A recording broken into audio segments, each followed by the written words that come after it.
এবার আর অবিশ্বাস্য কামব্যাক লেখা হলো না রিয়াল মাদ্রিদের। বিদায় নিল কোয়ার্টার ফাইনাল থেকে। চ্যাম্পিয়ন্স লিগে প্রায় ১.৫ যুগের আক্ষেপ ঘুচল আর্সেনালের। ১৬ বছর পর ইউরোপ সেরার মঞ্চে শেষ চারে উঠল গানাররা।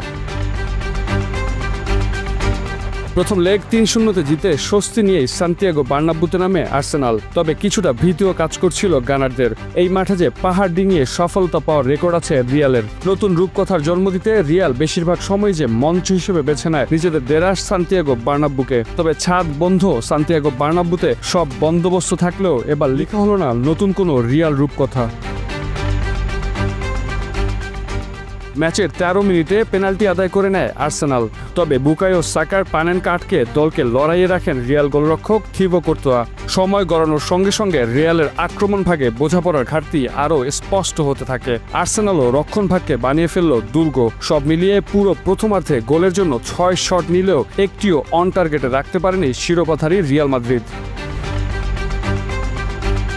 প্রথমার্ধের নাটকীয়তার পরেও ম্যাচে গোল আসেনি, অথচ রিয়ালের তখন দরকার ছিল ৪ গোল। ৬১ মিনিটে একই সঙ্গে ৩ বদলিকে মাঠে নামান দলের কোচ কার্লো অ্যানচেলোত্তি। তবে উল্টো গোলই হজম করে বসে এল গ্যালাক্টিকোরা। বুকায়ো সাকার গোল আর্সেনালকে এনে দেয় ২ লেগ মিলিয়ে ৪-০ গোলের লিড।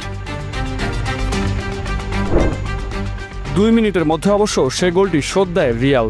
অ্যাগ্রেগেট তখনও ৪-১। বাকি সময়টায় আশ্চর্যজনকভাবে নিষ্প্রভ থাকে রিয়াল মাদ্রিদ। অন্যদিকে শেষ সময়ে লস ব্লাঙ্কোদের কফিনে আরও একটি পেরেক ঠুকে দেন আর্সেনালের গ্যাব্রিয়েল মার্টিনেল্লি। ৫-১ গোলের অ্যাগ্রেগেটে ১৬ বছর পর আর্সেনাল পৌঁছে গেল ইউসিএলের সেমিফাইনালে। এদিকে প্রথম লেগের মতো দ্বিতীয় লেগেও ২-১ গোলে জিতেছে ইন্টার মিলান। ২ লেগ মিলিয়ে ৪-২ ব্যবধানে হেরে চ্যাম্পিয়ন্স লিগ থেকে বিদায় নিল German giant Bayern Munich. European শ্রেষ্ঠত্বের লড়াইয়ে সেমিফাইনালে মুখোমুখি হবে ইন্টার মিলান বার্সেলোনা, আরেক সেমিফাইনালে মুখোমুখি হবে পিএসজি আর্সেনাল।